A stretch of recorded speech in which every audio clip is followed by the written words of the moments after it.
나의 안에 거하라. 나는 내 하나님이니 모든 환난 가운데 너를 지키는 자라. 두려워하지 말라. 내가 널 도와주리니 놀라지 말라. 내 손 잡아주리니. 다시 한번 우리의 고백으로 나의 안에 거하라. 나의 안에 거하라. 나는 내 하나님이니 모든 환난 가운데 너를 지키는 자라. 두려워하지 말라. 내가 널 도와주리니 놀라지 말라. 내 손 잡아주리라. 내가 너를 지명하여 불렀나니 너는 내 것이라. 내 것이라. 너의 하나님이라. 내가 너를 보배롭고 존귀하게 여기노라. 너를 사랑하는 내 여호와라. 나의 안에 거하라. 나의 안에 거하라. 나는 내 하나님이니 모든 환난 가운데 너를 지키는. 두려워하지 말라. 두려워하지 말라. 내가 널 도와주리니 놀라지 말라. 내 손 잡아주리라. 내가 너를 지명하여 불렀나니 너는 내 것이라. 내 것이라. 너의 하나님이라. 내가 너를 보배롭고 존귀하게 여기노라. 너를 사랑하는 내 영혼. 내가 너를 지명하여 불렀나니 내가 너를 지명하여 불렀나니 너는 내 것이라 하십니다. 내 것이라. 너의 하나님이라. 내가 너를 보배롭고 존귀하게 여기노라. 너를 사랑하는 내 영혼. 우리 마지막으로 내가 너를 지명하여 불렀나니 너는 내 것이라. 내 것이라. 너의 하나님이라. 내가 너를 보배롭고 존귀하게 여기노라. 너를 사랑하는 내 여호와라.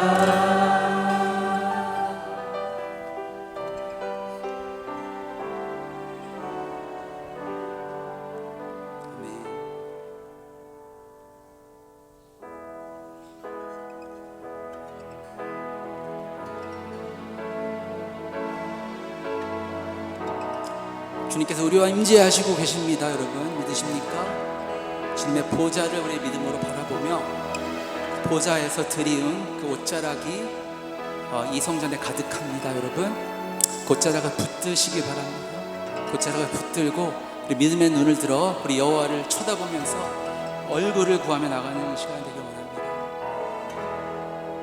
주께서 높은 보좌에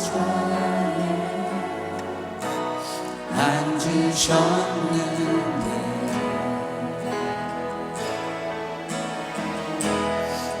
그 옷자락은 성전에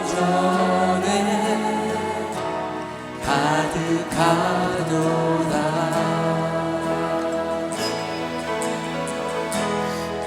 천사들이 모여서 서로 장화하여 외치니 그 소리는 성전에 가득하도다. 처음부터 다시 한번 찬양합니다. 주께서 높은 보좌에, 주께서 높은 보좌에 앉으셨는데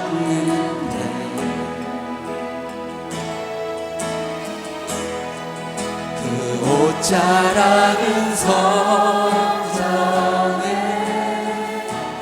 가득하도다.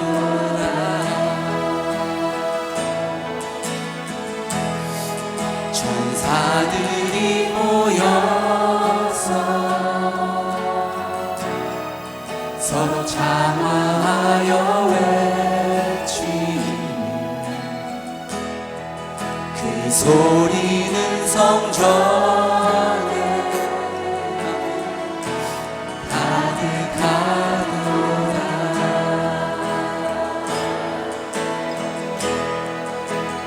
거룩거룩 거룩하다 만군의 여호와, 그 영광이 온 땅에 충만하시도다. 거룩거룩하다 거룩하다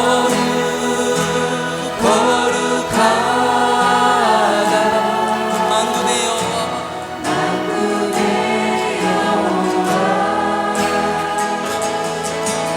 그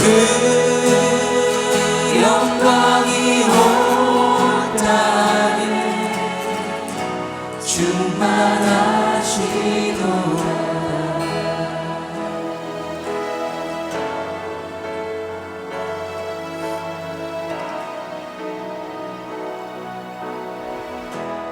주께서 높은 보좌에 앉으셨는데,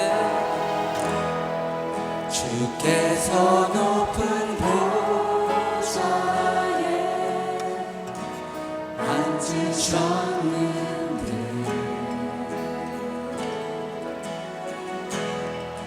그 옷자락은 성전에 가득하도다. 천사들이 모여서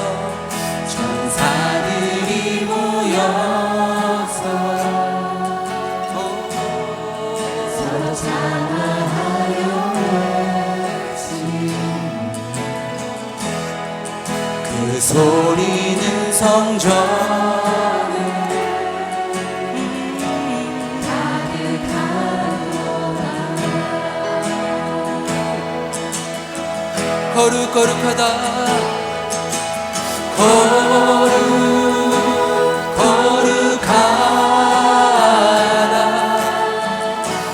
만군의 여호와,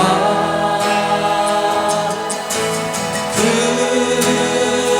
영광이 온 땅에 충만하시도다. 우리 오른손 들고 찬양합시다. 거룩거룩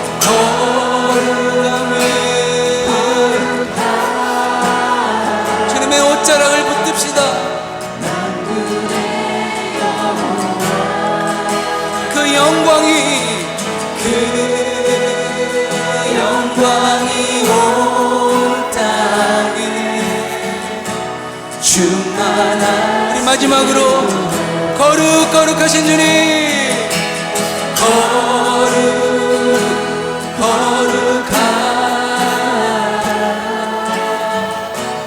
만군의 여호와,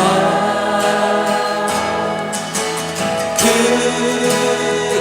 영광이 온 땅에 충만하시도다.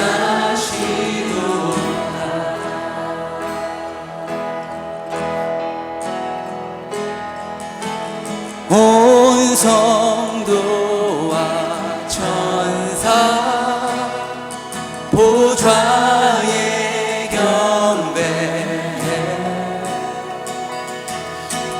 모든 장로들 멸류관을 드리네 어린 양께.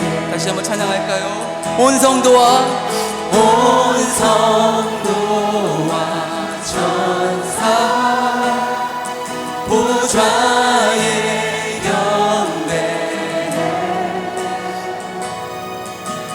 모든 장로들 면류관을 드리며 어린 양 주는 존귀하신 분 주는 존귀하신 분 만물 주께 나와 주께 돌아가니 영광 받으소서 주는 존귀하신 분 주는 존귀하신 분 주는 존귀하신 분 주는 존귀 만물 주께 나와 주께 돌아가니 영광 받아 다시 한번 우리 마음을 다하여 주는 존귀하신 분 주는 존귀하신 분 주는 존귀하신 분 만물 주께 나와 주께 돌아가니 영광 받으소서 주야로 기도의 양 올라가네 주야로 기도의 양 올라가네 주야로 기도의 양 올라가네 주야로 기도의 양 올라가네 주야로 기도의 양 올라가네 주야로 기도의 양 올라가네 다시 한번 주야로 기도의 양 올라가네 하나님 우리의 기도를 받으시옵소서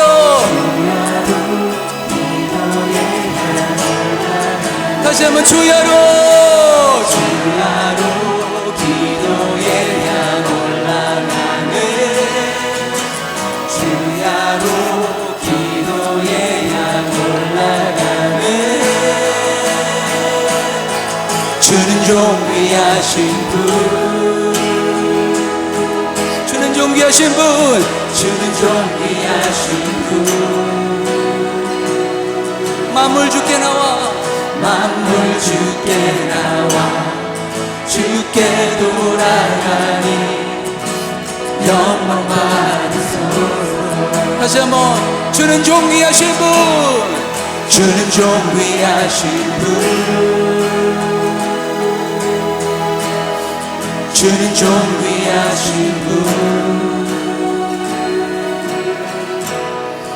만물 주께 나와 주께 돌아가니 영광 받으소서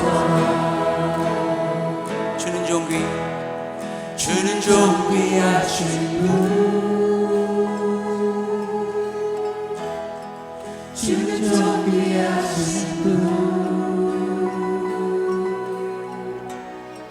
만물 주께 나와 주께 돌아가니 영광 받으소서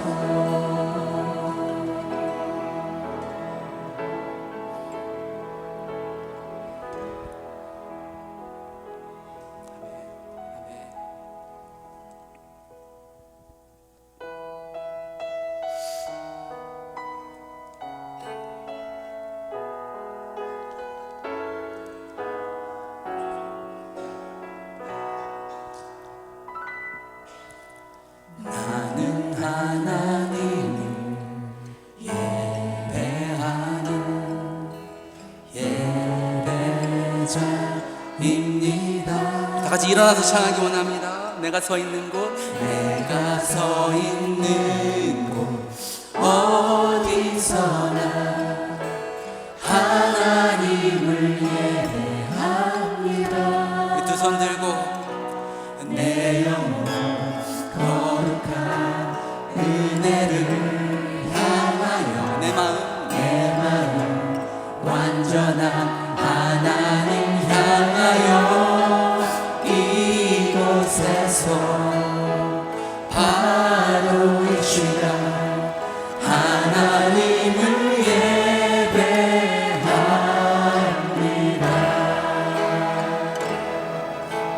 다시 한번 우리의 고백으로 나는 하나님을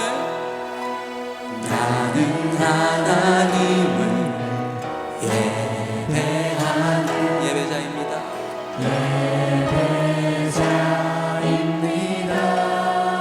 우리가 서 있는 곳 어디서나 내가 서 있는 곳 어디서나 하나님만 예배합니다. 우리 마음을 다하여 내 영혼 거룩한 은혜를 향한 내 마음 완전한 하나님 향하여 이곳에서 바로 이 시간 하나님을 예배하라. 다시 한번 내 영혼 거룩한 은혜를 향하여 내 마음 완전한 하나님 향하여 이곳에서 바로 이 시간 하나님을 예배합니다.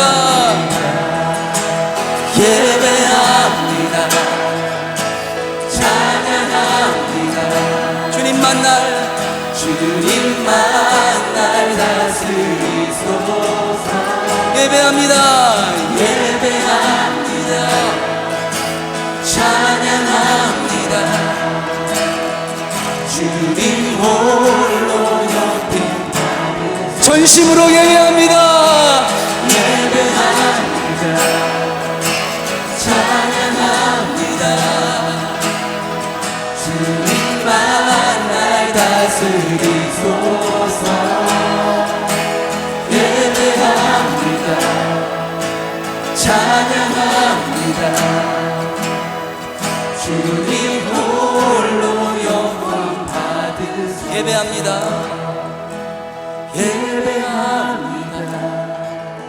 찬양합니다.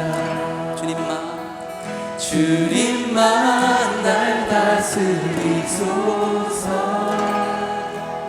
예배합니다. 찬양합니다. 주님 홀로 높임 받으소서. 주님 홀로 높임 받으소서. 아멘. 시간 계속해서 기도하며 나갑니다. 사랑과 은혜가 풍성하신 하나님 아버지 감사합니다. 거룩하고 복된 주일에 주의 전에서 신령과 진정으로 예배를 올리게 하시니 감사를 드립니다. 세상에서의 지치고 상한 마음을 온전히 주님의 십자가 앞에 다 내려놓고 주님을 경배하러 나왔사오니 하늘로부터 오는 은혜와 평강이 이 전에 차고 넘치게 하여 주시기를 간절히 바라옵고 소망합니다. 구원주로 오신 예수의 이름을 기쁨으로 찬양하며 존귀와 영광을 올려드릴 수 있게 성령의 충만함으로 인도하여 주시옵소서. 거룩하신 하나님 아버지, 거룩함 없이는 주의 얼굴을 볼 수 없다 하였으니 전심으로 주님의 십자가 앞에 한 주간 지은 죄악된 모습을 통회하고 자복하기를 원합니다. 우리를 사랑하사 십자가에 못 박혀 죽기까지 아버지의 뜻을 다 이루신 예수님, 그 사랑 은혜로 산다고 하면서도 나의 영혼을 사랑치 못하고 망각하며 아버지의 뜻을 저버리고 세상의 욕심과 육체의 정욕대로 느끼고 즐기며 욕심과 쾌락을 쫓을 때가 많았음을 고백합니다. 바라옵기는 이 시간 예수 십자가의 보혈로 저의 죄를 정결케 씻어주시고 마음과 뜻과 힘을 다하여 주의 온전한 뜻을 이루며 살아갈 수 있도록 긍휼을 베풀어 주셔서 성령님의 인재 안에서 오직 믿음으로 주님과 동행하며 기쁨으로 나가게 하여 주시옵소서. 위대하신 하나님의 영광을 드높이는 찬양대의 찬양을 기쁘게 받아주시며 그들의 모든 삶 위에 복의 복을 더하여 주시옵소서. 보이지 않는 곳에서 하나님이 주신 각종 은사를 통해 감사하여 섬기고 있는 모든 손길들을 기억하셔서 충만한 은혜로 내려 주시옵소서. 공의로우신 하나님 아버지, 저희 베다니 공동체는 생명의 말씀과 진리를 지키고 고수하고자 교단에서 탈퇴를 진행하고 있습니다. 5월 21일부터 연회 총회와 투표가 진행되는 22일 결정되는 그곳에 함께 하시어서 살아 역사하시는 주님을 송축하고 온 세계와 열방 가운데 주님을 증거하고 전파하는 교회로 사명을 감당케 할 수 있도록 이끌어 주시옵소서. 저희 공동체 모두는 세일의 333 기도운동을 통하여 주님만을 의지하며 바라고 듣기를 원합니다. 또한 새롭게 속할 교단 이외에도 진리의 영이 함께하여 주셔서 리더자들에게 성령 충만과 하나님을 두려워하는 마음으로 진리를 끝까지 지키고 나갈 수 있도록 불꽃 같은 눈빛으로 지켜주시옵소서. 만물을 충만케 채우시는 주님, 이번 탈퇴를 준비하면서 물질적 어려움이 많습니다. 모든 성도들에게 오병이어의 기적을 체험케 하여 주시고 주님을 사랑하는 마음으로 성전의 벽돌을 기도와 물질로 쌓아나갈 수 있도록 성령의 충만함으로 채워 주시옵소서. 신실하신 주 하나님, 오늘부터 주님께서 명하시는 선교와 복음 전파의 사명을 준행코자 파나마 선교 훈련을 시작합니다. 준비하는 손길 위에 성령의 충만한 능력을 부으셔서 참여하는 모든 동역자들에게 구령의 심령과 봉사와 헌신이 땅에 떨어지지 않고 하늘 보좌의 상급을 쌓을 수 있도록 복 내려 주시옵소서. 아픈 자, 병든 자 있습니다. 슬픔이 있는 곳에 기쁨을 심게 하시는 주님, 병중에 있는 성도들, 심약한 육신으로 힘들어하는 형제자매들을 기억하셔서 치유의 역사와 위로하심 그리고 은총을 내려주셔서 예수 이름의 능력으로 모든 묶인 것에서 진리로 자유케 하여 회복되고 다시 힘있게 일어설 수 있게 하여 주옵소서. 말씀과 기도와 사랑으로 교회와 성도들을 섬기시는 담임 목사님과 모든 교역자들에게 성령 충만, 가정과 자녀들에게는 사랑과 평강이 차고 넘치게 은혜를 내려 주시옵소서. 하나님의 살아있는 말씀을 증거하실 정찬의 목사님에게 성령으로 충만케 하사 진리의 말씀 앞에 저희 모두 깨어있어 오실 주님을 기다리며 성령의 인도하심에 순종하여 행하는 삶을 통해 성령의 열매를 드리는 귀한 삶을 한 주간도 승리하며 나아갈 수 있게 하여 주시옵소서. 주님께 모든 감사와 영광을 돌려드리며 존귀하신 예수 그리스도의 이름으로 기도합니다. 아멘. 오늘 우리에게 주시는 하나님 말씀은 신약성경 마태복음 24장 32절에서 44절까지의 말씀입니다. 제가 가진 성경으로는 신약성경 41페이지에 있습니다. 마태복음 24장 32절에서 44절까지의 말씀 다 찾으셨으면 우리 한 목소리로 봉독하겠습니다. 무화과 나무의 비유를 배우라.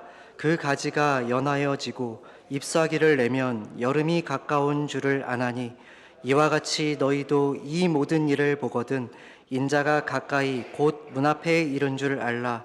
내가 진실로 너희에게 말하노니 이 세대가 지나가기 전에 이 일이 다 일어나리라. 천지는 없어질지언정 내 말은 없어지지 아니하리라. 그러나 그 날과 그때는 아무도 모르나니 하늘의 천사들도 아들도 모르고 오직 아버지만 아시느니라. 노아의 때와 같이 인자의 임함도 그러하리라. 홍수 전에 노아가 방주에 들어가던 날까지 사람들이 먹고 마시고 장가들고 시집가고 있으면서 홍수가 나서 그들을 다 멸하기까지 깨닫지 못하였으니 인자의 임함도 이와 같으리라. 그때에 두 사람이 밭에 있음에 한 사람은 데려가고 한 사람은 버려둠을 당할 것이요 두 여자가 맷돌질을 하고 있음에 한 사람은 데려가고 한 사람은 버려둠을 당할 것이니라. 그러므로 깨어 있으라. 어느 날에 너희 주가 임할는지 너희가 알지 못함이니라. 너희도 아는 바니 만일 집주인이 도둑이 어느 시각에 올 줄을 알았더라면 깨어 있어 그 집을 뚫지 못하게 하였으리라. 이러므로 너희도 준비하고 있으라. 생각하지 않은 때에 인자가 오리라. 아멘. 하나님께서 주신 말씀입니다. 이 시간 주영광 찬양대의 찬양 후에 정찬희 목사님 나오셔서 그러므로 깨어 있으라 라는 제목으로 말씀 전해 주실 때 많은 은혜 받으시기 바랍니다.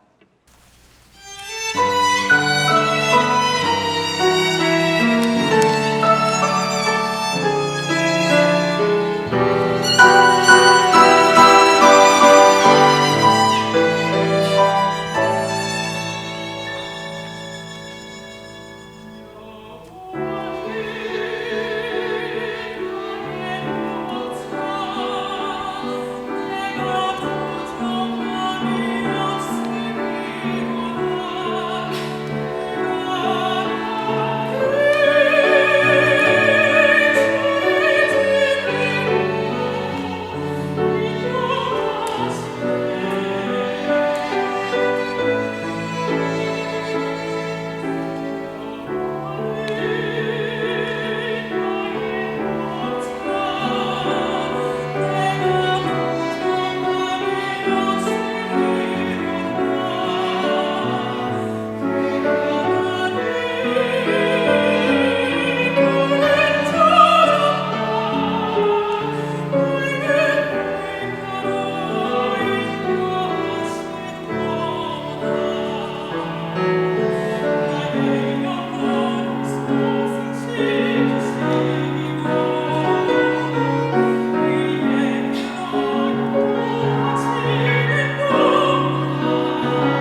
선한 목자 되시고 우리를 그분의 집으로 인도하실 하나님 아버지께 영광과 찬양의 박수 올려드리겠습니다.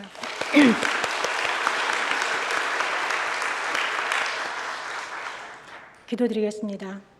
하나님 아버지 감사합니다. 주님의 영광의 날, 거룩한 날, 주의 백성들을 아버지 하나님 원근 각처에서 다 불러주시고 아버지 하나님 거룩한 백성으로 예배에 참여하게 하시며 주님의 얼굴을 배우게 하시니 그 영광께 감사를 드립니다. 오늘도 저희에게 아버지 하나님 저희 듣는 귀를 허락하시고 저희 심령의 말씀으로 새롭게 되어지며 무엇보다도 아버지 하나님 이 말씀을 듣고 잊어버리는 자가 아니라 행하는 자로 저희 삶이 바뀌게 하여 주시며 함께 하여 주시옵소서. 부족한 종은 십자가 뒤에 숨겨주시고 오로지 하나님의 영광만이 드러나는 시간 되게 도와주시고 아버지 하나님 사랑하는 모든 성도님들에게 주님의 충만한 은혜가 가득한 시간 되기를 원하오니 함께 하여 주시옵소서. 예수 그리스도 이름으로 간절히 기도드립니다. 아멘. 옆 사람하고 이렇게 인사해 볼까요? 마라나타, 주님 곧 오십니다. 마라나타. 네, 어느 가정에 딸이 둘 있는 가정이 있었습니다.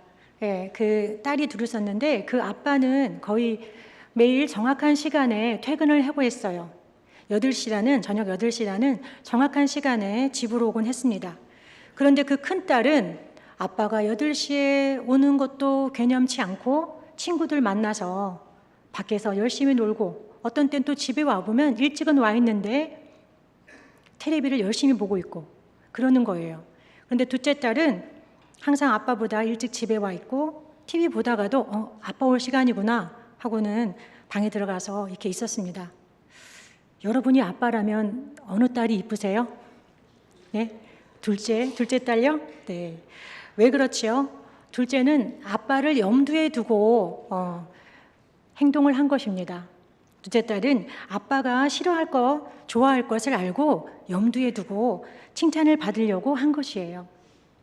하지만 첫째는 그런 것에 전혀 주의를 기울이지 않고 내가 놀고 싶은 거, 나 하고 싶은 대로 하는 삶을 보여준 것입니다. 오늘 저희가 나눌 말씀은 바로 마지막 때에 관한 예수님의 가르치심입니다. 요즘 시대에 마지막 때 또는 말세라는 그런 주제로 설교를 하면 뭐야 이단 아니야? 라는 색깔로 보기 쉽습니다.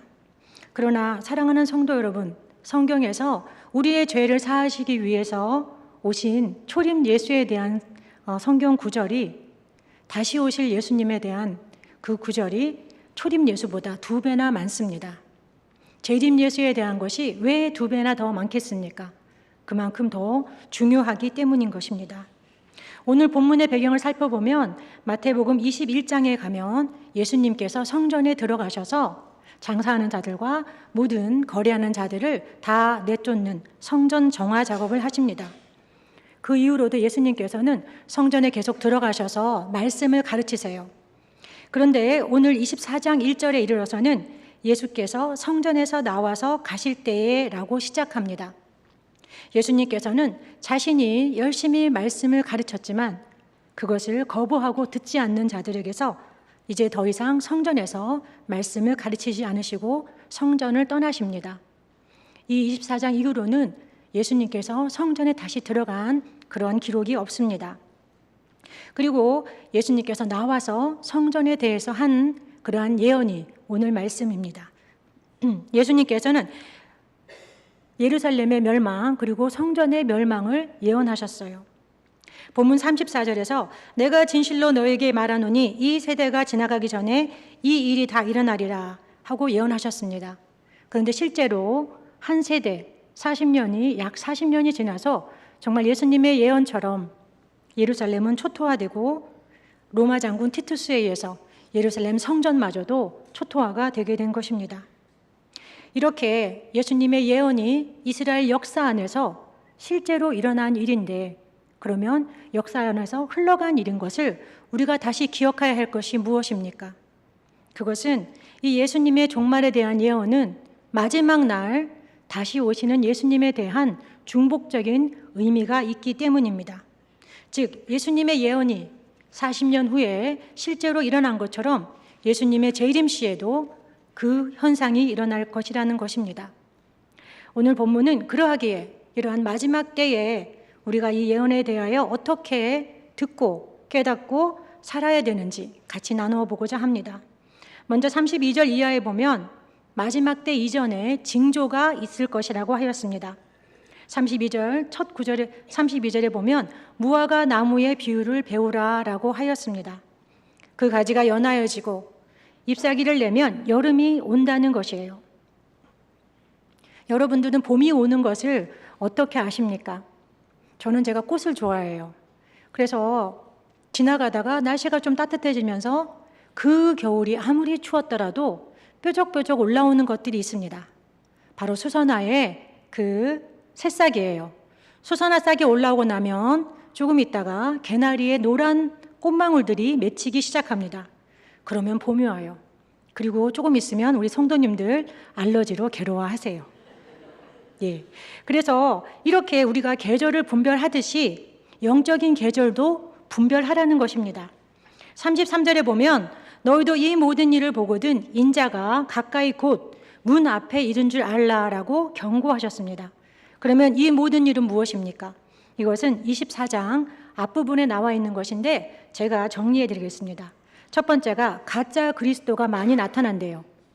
두 번째가 민족이 민족을, 나라가 나라를 이렇게 대적해서 일어난답니다. 처처에 기근과 그리고 지진이 있을 것이라고 하셨고 또한 사람들 간의 사랑이 식으리라고 예언하셨습니다. 그리고 마지막으로는 천국 복음이 모든 민족에게 증언되기 위하여 온 세상에 전파되고 난 후에야 끝이 오리라 하셨습니다. 어떻습니까? 제가 이렇게 정리해 드린 내용이 지금 우리가 겪고 있는 현재의 세상 아닙니까? 요 근래 한국에서 기독교 이단들에 대한 한 방송국의 다큐가 큰 충격을 일으켰습니다. 그런데 보니 다루었던 이단들이 모두 기독교 이단이고 자신을 메시아라고 지칭합니다. 신천지도 마찬가지입니다. 그들은 모두 자기가 그리스도래요. 그런데 정말입니까?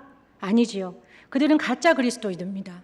그러면 우리는 그러한 방송을 보고 뭐야 왜 저런 이단들이 많이 생기지? 에서 끝날 것이 아니라 가짜 그리스도가 여기 있다 저기 있다 벌써 그때가 가까이 왔구나라고 깨달으셔야 되는 것입니다. 러시아의 우크라이나 침공이 1년을 넘어섰습니다. 또한 물질은 이렇게 풍부한데도 아직도 전 세계의 3분의 1이 기아로 죽고 있습니다. 지진은 어떻습니까? 튀르키예와 시리아의 지진을 우리가 기도하면서 또 헌금도 보냈는데 아주 옛날 같지요? 2월 달의 일이었습니다. 이러한 자연 현상만 그러면은 성경의 말씀에 따라서 주님이 오실 징조인가요? 아닙니다. 사람들 간에 사랑이 식으리라 하신 예언처럼 지금과 같이 참으로 세대 간에 반목이 있고 그리고 가슴 아픈 일이 신문을 장식하는 그러한 시대가 없었던 것 같습니다.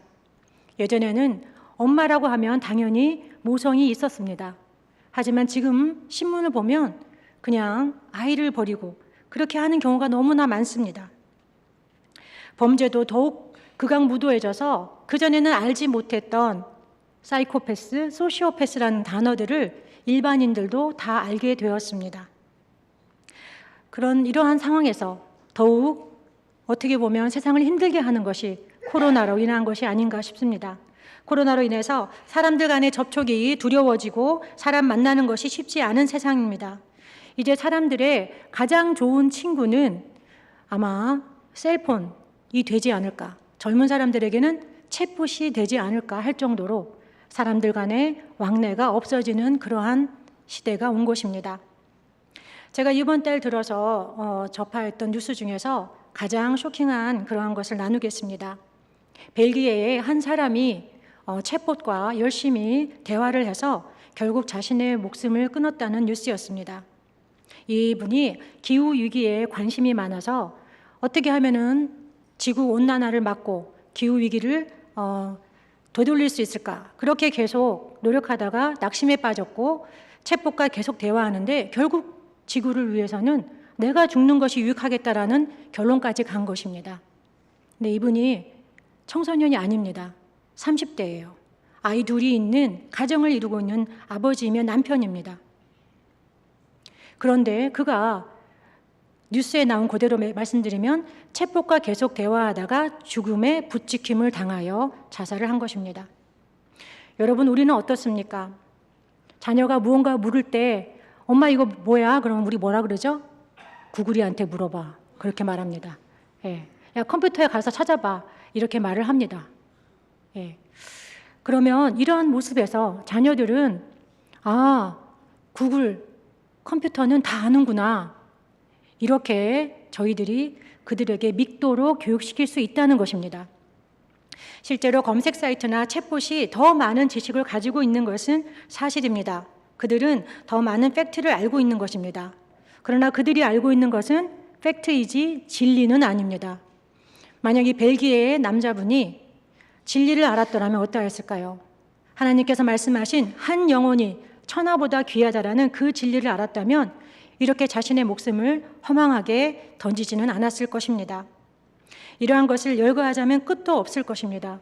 기독교를 미워하고 공격하는 그러한 세상 분위기 역시 마지막 때의 징조라는 것을 우리는 깨달아야 할 것입니다. 두 번째로 마지막 때는 반드시 올 것이지만 그 날짜는 큰 비밀이라는 것입니다. 35절과 36절을 같이 읽어보겠습니다. 시작. 천지는 없어질지언정 내 말은 없어지지 아니하리라. 그러나 그 날과 그 때는 아무도 모르나니 하늘의 천사들도 아들도 모르고 오직 아버지만 아시느니라. 예수님께서 얼마나 이 예언에 대해서 분명하게 성취된다고 강조하셨냐면 천지가 없어져도 이 말씀은 이루어진다고 하십니다. 그런데 그 날과 그 때는 오직 아버지만 아신다고 하십니다. 제 넷째 동생이 고3 때 일을 잠깐 나누고자 합니다. 제 넷째 동생이 참고로 제가 동생이 좀 많습니다. 그런데 얘가 좀 재밌는 아이예요. 이 아이가 학교를 마치고 돌아오는 길에 항상 다운타운을 거쳐서 와야 되는데 이 아이가 그날도 다운타운을 거쳐서 오는데 사람들이 막 모여있고 시끄럽더랍니다.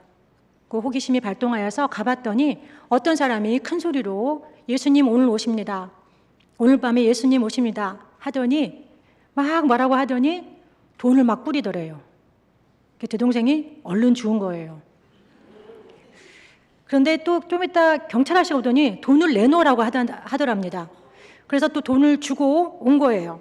근데 동생이 얼마나 웃겠냐면 돈을 주어서 이쪽 주머니, 돈을 주어서 이쪽 주머니 넣고 경찰한테는 한쪽 주머니만 준 거예요.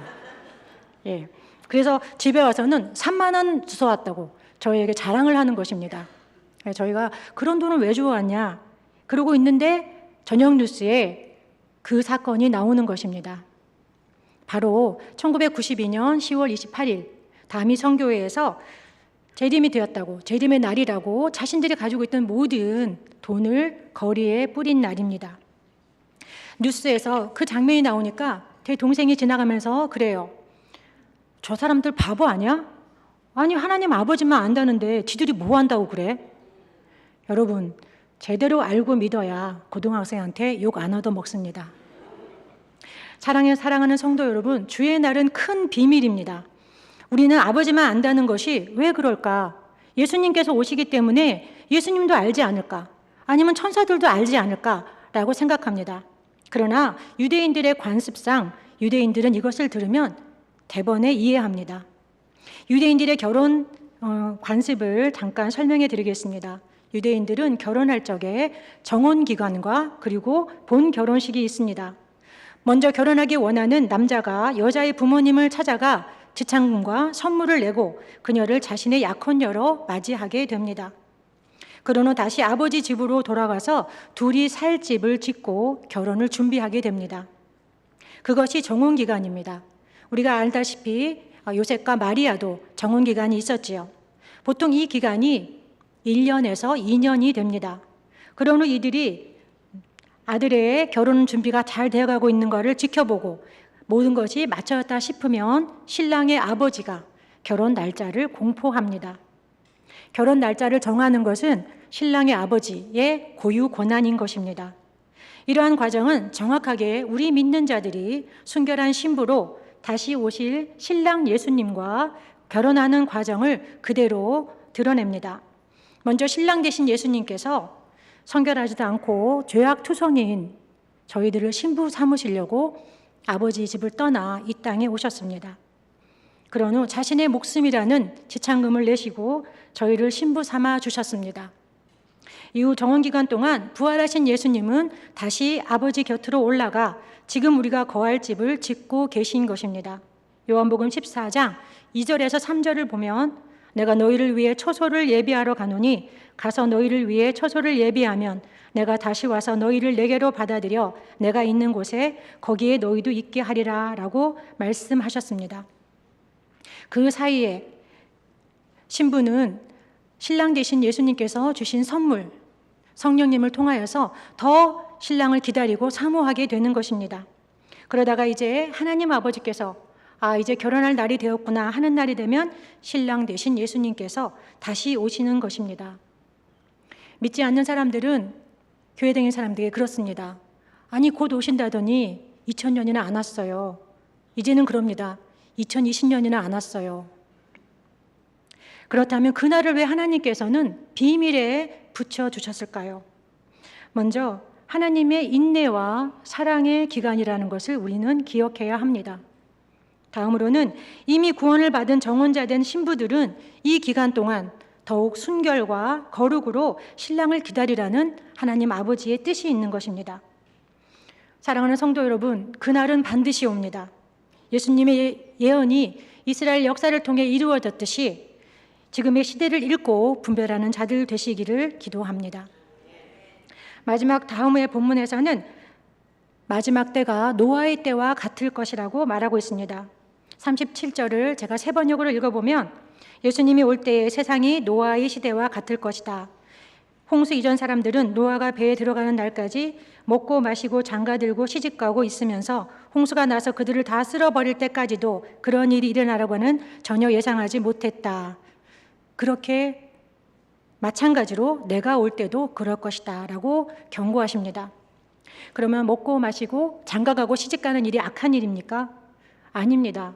먹고 마시는 일은 생명 유지를 위해서 필요한 일이고 장가가고 시집가는 일은 가정을 이루는 데 있어서 필수적인 일이며 아름다운 일입니다.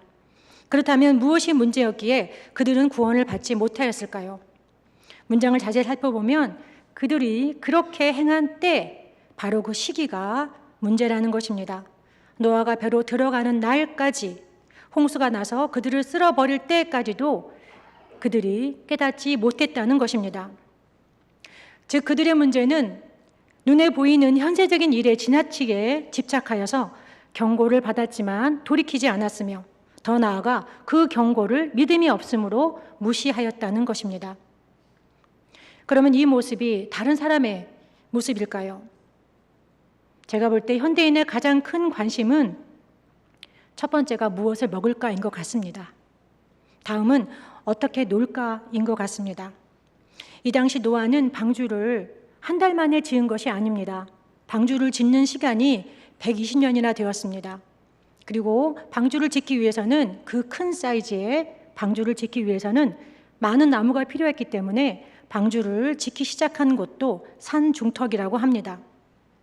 그러면 사람들은 무언가 그것을 보면서 낌새를 챘어야 됐습니다. 이웃 사람들은 노아가 얼마나 경건한 사람인가를 알았을 것입니다. 노아가 방주를 짓고 마지막 동물까지 다 그에게 나와왔을 때 그는 가만히 있었을까요? 아닙니다. 노아는 왜 하나님께서 이 방주를 지으라는지 그 심판의 계획을 알던 사람입니다. 그러니 그가 얼마나 간절히 주위 이웃 사람들에게 돌이키라고 회개하라고 방주로 들어오라고 말했겠습니까? 그런데도 그들의 이웃은 오늘의 입맛에 오늘의 재미에 빠져서 결국 그 말을 듣지 않았다는 것입니다. 디모데후서 3장에서 사도 바울은 말세에 어려운 시기가 온다라고 말하며 첫 번째가 바로 자기를 사랑하고라고 했습니다. 자기를 사랑하는 세대가 말세의 세대라는 것입니다. 다음으로는 돈을 사랑하고라고 하였습니다. 또 계속 나아가 보면 하나님보다 쾌락을 더 사랑하는 세대라고 합니다. 결론적으로 사도 바울은 그들은 겉으로는 경건해 보이나 경건의 능력은 거부하는 자들이라고 합니다. 경건해 보이나 능력으로 변화받기를 거부하는 세대에서 돌아서라라고 경고하였습니다. 작년 저희 교회에서 방주 탐방을 간 적이 있죠. 그곳에서 노아의 삶을 현대적으로 재구성해 놓은 비디오들이 있었습니다. 제가 그것을 보았는데 이웃 사람들이 노아와 그 식구들을 아주 어리석은 사람으로 빈정댑니다. 정말 그렇지 않겠습니까? 제가 전시관을 따라가다가 특별히 창조박물관에서 은혜를 많이 받았는데, 창조박물관에서는 노아의 전체 이야기를 다 시대별로, 시간별로 이렇게 밀랍 인형으로 만들어 놓은 곳이 있었습니다. 그 중에서 이제 홍수가 나서 노아의 방주는 저쪽에 떠 있는데, 사람들이 요만한 산꼭대기인데 물에 잠겨서 거의 물에 덮일까 말까 하는 그러한 섬이 되어버린 곳에 서서 그 노아의 방주를 바라보고 서 있습니다. 어떤 사람들은 나무 조각에 의지하여 숨이 깔딱깔딱 하고 있습니다. 제가 그 장면을 보면서 눈물이 나면서 제 마음이 참 복잡했습니다. 제가 주님께 부름을 받으면서 보여주셨던 그러한 장면과 흡사했기 때문입니다. 여러분이 아시다시피 저는 자랑스러운 베다니 교회에 평신도로 섬기다가 나이 40살에 하나님께서 부르셨습니다. 첫 번째 전 생각이 내가 뭐 잘못 들었구나 였습니다. 이렇게 부족하고 허물 많은 저를 부르셨다는 것이 이해가 되지 않았습니다. 그때 꿈으로 먼저 주셨는데 제가 꿈을 깨니 3시 10분이었어요. 그래서 교회 새벽에 그냥 달려나왔더니 우리 장 목사님 부부께서 계셨던 기억이 납니다. 그런데 이후 인카운터 수련회를 올라갔습니다. 인카운터 수련회에서 이 부르심에 대해서 기도를 하는데 하나님께서 보여주신 장면이 바로 이것이었습니다. 물에 떠 있고 산꼭대기에 위태하게 서 있는 영혼들이었습니다. 그 영혼들을 보는 순간 아버지의 마음이 깨달아졌습니다. 영혼을 사랑하시는 아버지의 마음이 깨달아져서 영혼에 대한 아버지의 불붙는 그 마음이 얼마나 급한지가 깨달아져서 부족하고 허물투성인 저이지만 순종하게 되었습니다. 노아의 때와 같이 세상 사람들은 우리를 비웃고 있습니다. 그러나 여러분들은 들었기에 알고 있지 않습니까? 들었기에 그래도 깨어 있으려고 노력하지 않습니까? 우리가 전하지 않으면 그러면 그 나머지 사람들은 어떻게 구원을 받겠습니까? 나만 방주에 들어가면 그러면 나만 안전하면 행복할까요? 방주가 언제 닫힐지 모르는데 내일이면 믿겠지 하지 마시고 오늘 생명을 전하는 저와 여러분 되어야 합니다. 아직도 믿음의 확신이 없으시다면 믿음의 결단을 내리는 주일 되시기를 축원드립니다. 다음으로 나오는 비유는 마지막 때에 심판이 있을 것이라는 것입니다. 다음 구절에 보면 2사람이 나옵니다. 밭에서 일을 하는데 한 사람은 데려가고 한 사람은 버려둔다고 합니다. 또 2사람이 있습니다. 맷돌질을 하는데 한 사람은 데려가고 한 사람은 버려둔다고 하십니다. 자, 우리 이 2사람을 한번 그려봅시다. 2사람 다 밭에서 일을 하고 맷돌질을 하고 있습니다. 밭에서 일하는 유대 땅에서 얼마나 덥겠습니까? 옷도 흙투성이일 것입니다. 맷돌질을 하는 사람 역시 옷에 무엇이 잔뜩 묻어서 지저분하겠지요. 그런데 그 똑같은 외형에서 데려감을 입은 자의 옷은 그 냄새나는 옷이 영광의 옷으로 바뀌어 공중에서 주님을 맞이하게 된다는 것입니다. 이 비유에 가장 주목해야 할 것은 믿는 자들이 끝까지 충성해야 하는 자리는 바로 내게 주신 삶의 현장이라는 것입니다. 내게 주신 현실의 자리에서 믿음으로 인내하고 기도하며 견디어낼 때 그날 우리는 영광의 자리에 참여하게 된다는 것입니다. 2사람의 외형적인 것은 전혀 구분이 없습니다. 그러나 우리의 중심을 보시는 하나님 아버지께서 아신다는 것입니다. 하나님 아버지를 사랑하기에 내가 손해보며 내가 사랑을 나누었으며 내가 조금 더 내민 손길에서 하나님 아버지께서 그것을 기뻐하시고 하나님 아버지를 사랑하기에 이웃을 섬기는 그 마음에서 영광 받으시는 것입니다. 요한일서 4장 17절에서 이것으로 사랑이 우리 가운데서 완성되어 우리가 떳떳하게 심판날을 맞이할 수 있게 될 것입니다. 이것은 우리도 이 세상에서 예수님과 같아지기 때문입니다. 라고 하셨음을 명심하여야겠습니다. 이제 42절을 같이 읽어보겠습니다. 그러므로 깨어있으라. 어느 날에 너희 주가 임할는지 너희가 알지 못함이니라. 예수님께서 재림의 시간을 살고 있는 우리에게 주시는 첫 번째 훈계는 그러므로 깨어 있으라입니다. Keep awake입니다. 깨어 있어야 준비도 하는 것입니다. 이 말씀은 먼저 지금의 시대가 잠들기 쉽다는, 잠들기 쉬운 시대라는 그러한 의미를 함축하고 있습니다. 사탄은 이전에는 성경을 없애버리려고 최선을 다했습니다. 말씀이 들어가면 믿음이 생겨서 변화받고 자꾸 주님의 일을 하니까 너무 그것이 싫었던 사탄은 성경을 들고 있기만 해도 죽음을 당하는 시대를 통과하게 했습니다. 그러나 이제 사탄은 새로운 전략을 사용합니다. 마음대로 성경을 읽게 하지만 다른 일로 더 바쁘게 합니다. 옆에 성경이 있어도 거들떠 보지도 않게 하는 것입니다. 드라마로, 골프로, 취미 생활로 나의 시간들은 나를 기쁘게 하는 일로 가득 채워져 갑니다. 여러분은 무엇에 분주하십니까? 그 분주함이 과연 하나님께 칭찬받을 것인가요? 그 분주함이 나를 하나님께 더 연결시키십니까? 아니면 더 멀어지게 하는 것인지 우리는 깨어 판단해야 되는 것입니다. 설교 앞부분에서 말씀 나누었던 첫째 딸같이 아빠가 언제 올지 염두에도 없고 나를 중심으로 살아간다면 나는 지금 영적으로 잠들어 있는 것입니다.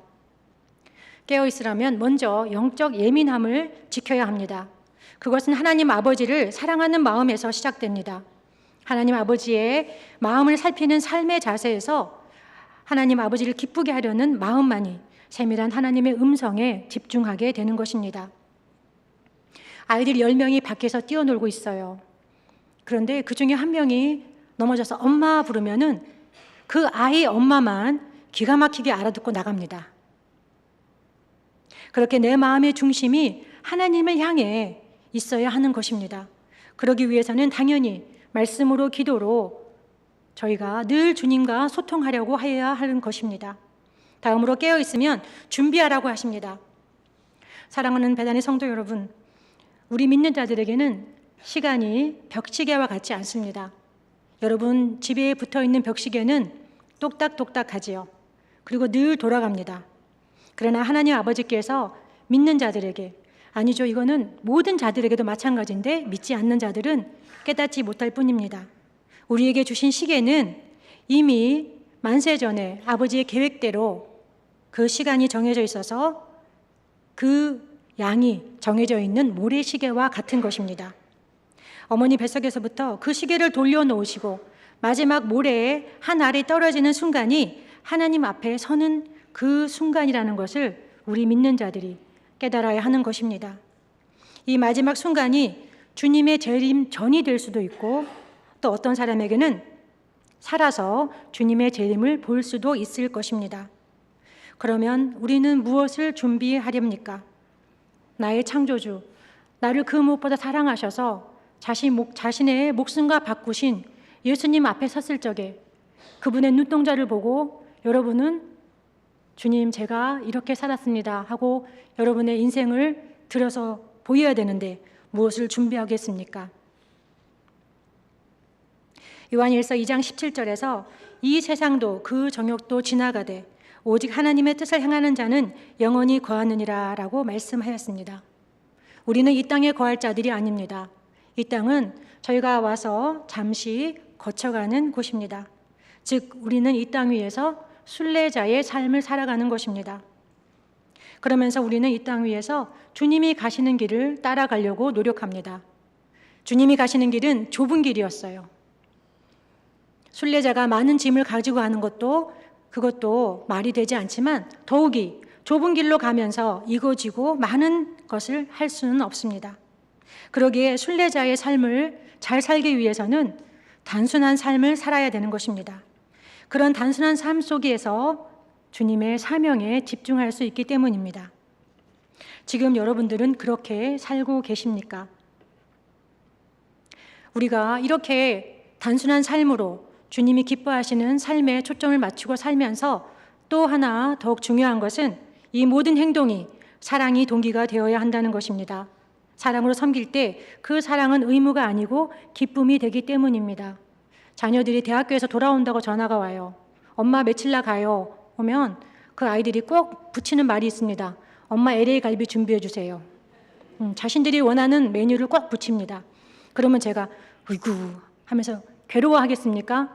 아닙니다. 이상하게 아이들 입에 들어가는 거는 잘 기쁘게 준비합니다. 예. 그래서 우리가 이렇게 사랑으로 준비할 때 기쁨이 넘치게 되는 것입니다.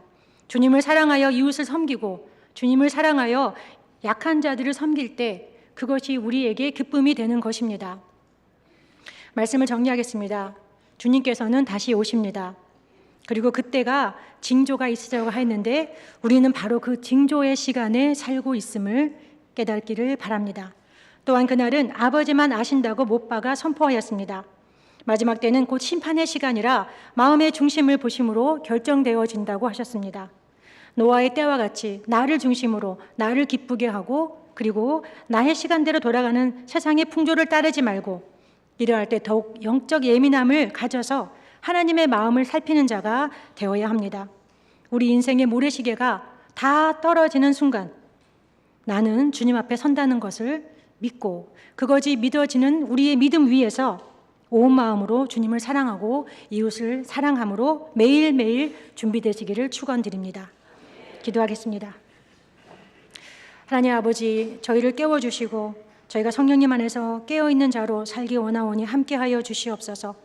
아버지 하나님, 저희가 깨어있지 못하게 저희를 영적 잠들게 하는 것을 분별하게 하시고 그것을 정리하게 하시며 참으로 아버지 하나님 이 세상의 시대를 아버지 하나님 분별하여서 주님의 거룩한 신부로서의 늘 단장을 게을리하지 않는 자들로 삼아 주시옵소서. 오늘도 주님께서 주시는 말씀을 가슴에 품고 한 주간 승리하게 도와주시고 주님께서 주시는 그 지혜의 말씀이 변화가 일어날 수 있도록 함께하여 주시옵소서. 예수 그리스도 이름으로 간절히 기도드립니다. 아멘.